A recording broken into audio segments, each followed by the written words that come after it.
Assalamualaikum warahmatullahi wabarakatuh. Kembali lagi bersama channel OPS Palembang. Nah, sekarang channel OPS Palembang berada di LPMP Provinsi Sumatera Selatan.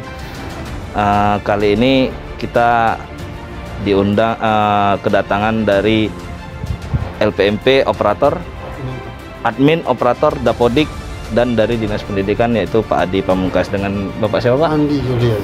Bapak Andi Julian. Nah, kita ke hari ini apa, Pak? Ini ya ke LPMP ya, untuk konfirmasi terkait teknis NPTK. Nanti Pak Andi bisa menjelaskan hasil-hasil dari kita, hasil kunjungan ya. Kunjungan lah itu untuk teknisnya. Silakan Pak Andi. Oke, terkait apa tadi yang pertama tadi tentang SK. Ya, SK.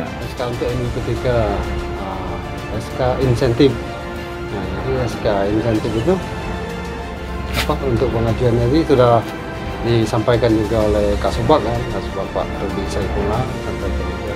Alangkah baiknya kalau SK itu langsung ke SK penetapan atau SK penugasan. Jadi bisa digunakan satu kali untuk lanjut ke pengusulan tunjangan sertifikasi, ke sertifikasi.